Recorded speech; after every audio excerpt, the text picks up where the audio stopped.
kesempatan kali ini untuk program Elektria saya ngetes Nissan Leaf. Ini adalah satu-satunya mobil full elektrik yang tersedia dari Nissan untuk pasar Indonesia. Mungkin dibandingin dua mobil listrik lainnya yang dites sama Anjar dan Bangkit, ini mobil listrik yang paling simple. Tapi gimana menurut Anjar dan Bangkit untuk dua mobil listrik yang mereka coba?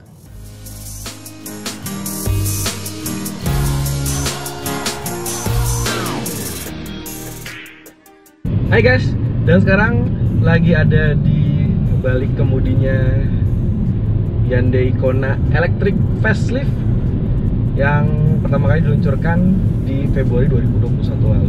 Bisa gue bilang menggunakan mobil listrik itu enak, nyaman, menyenangkan, dan nggak kalah dengan mobil konvensional, bahkan lebih mengasihkan. Saya ada di dalam Hyundai Ioniq 5 dengan segala kelebihannya, segala kelengkapannya, segala keunggulannya. Menurut saya pribadi nih, opini saya pribadi, dengan harga 827 juta on the road Jakarta, worth it to buy, layak dibeli. Semoga ada rezeki ya.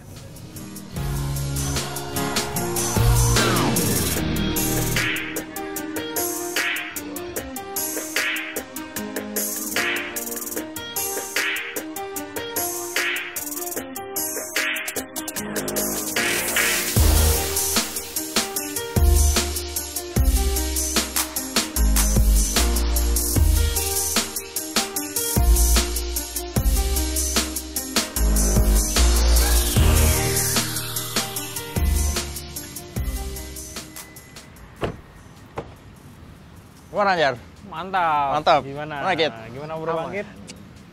Well guys, kita udah jalan nih tadi dari Gambir. PLN Gambir. Terus kita lanjut ke PIK, muter-muter PIK, langsung kita ke BSD. Tol BSD. Sekarang Jadi, sebenarnya ini kita di Gading Serpong ya? Gading Serpong. Tempatnya apa namanya? Sektor X. Sektor X. Jadi kita udah nempuh jarak 97 ya? Bener ya? 97 km. Sama ya. Nah, jadi buat teman-teman yang mau tahu berapa sih konsumsinya, berapa sih uang yang kita keluarin untuk menempuh jarak 97 km itu. Nah, ini hari Sekarang ini kita akan bongkar nih. Bongkar nih. Pertama, berapa Pertama Anjar? dari Ioniq 5 ya, Hyundai Ioniq 5.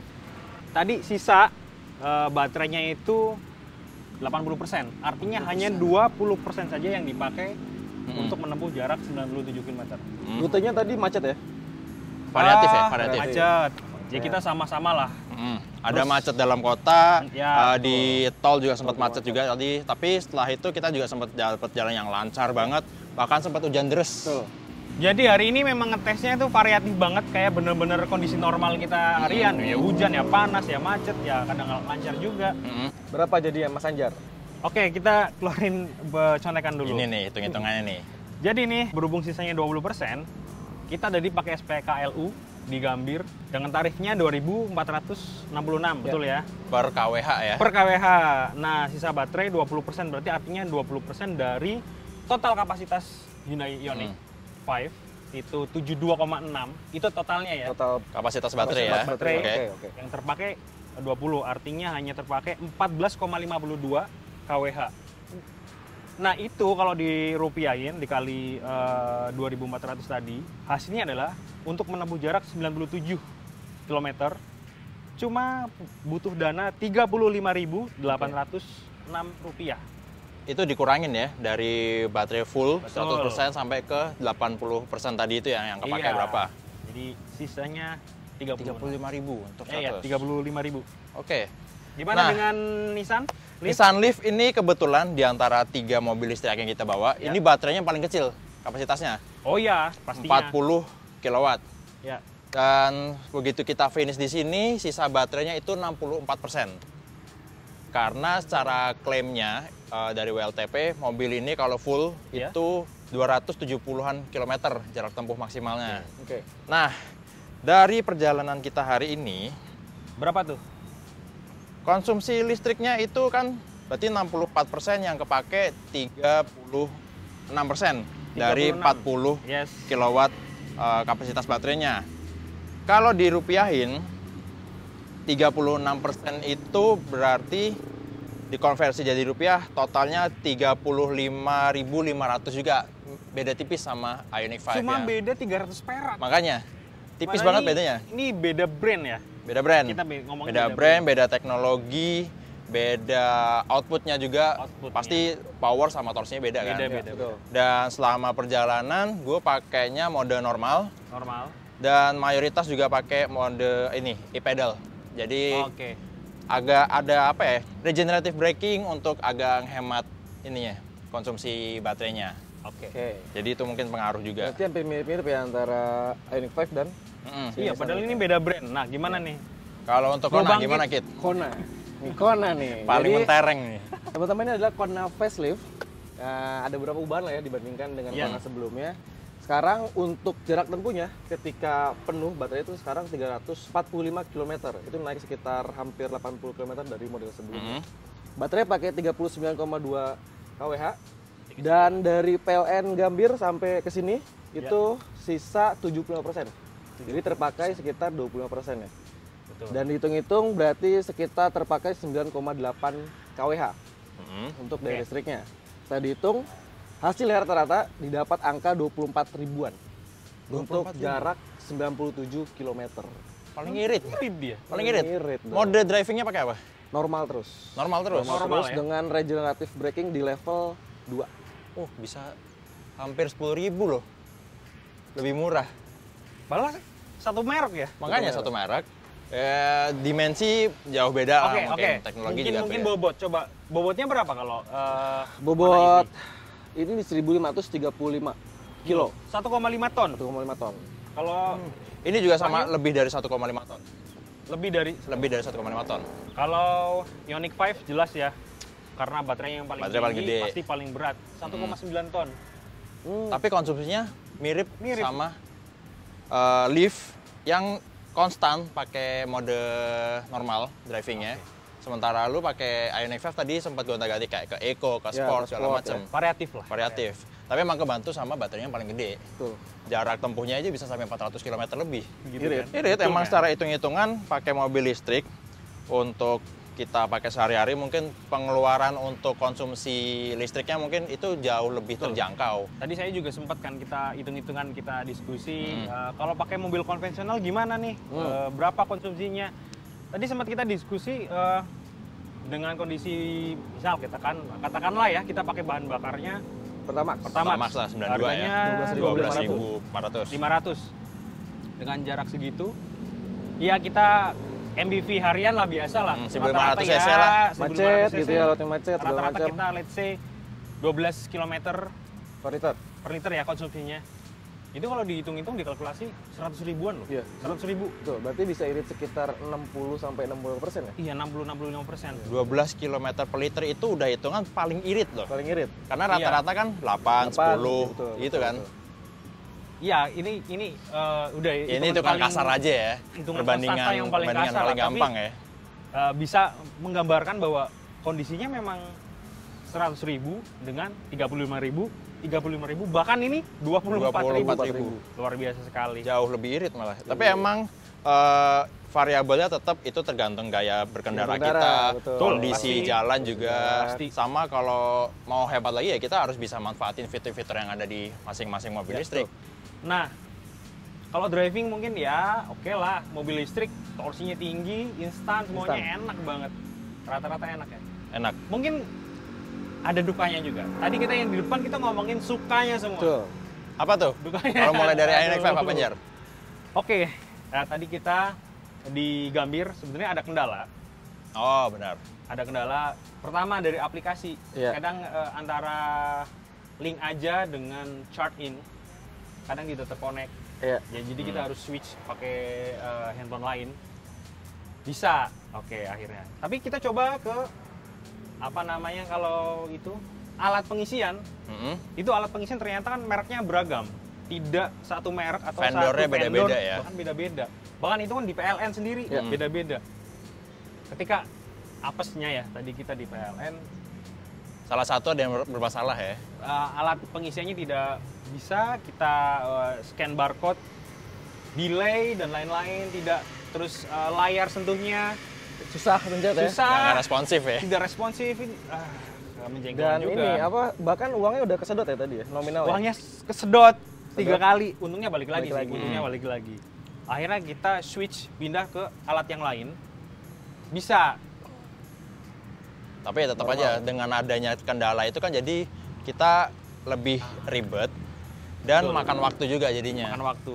Nah, jadi walaupun itu fasilitasnya udah disediain oleh BUMN dalam hal ini Betul. PLN, tapi masih ada beberapa hal yang perlu ditingkatin, Dievaluasi lagi. dievaluasi. Apalagi kalau mau nyediain fasilitasnya itu secara nasional, Betul. menyeluruh. Ini aja baru di Jakarta loh. Mm. Gimana kalau di kota-kota lain yang mungkin nggak Betul.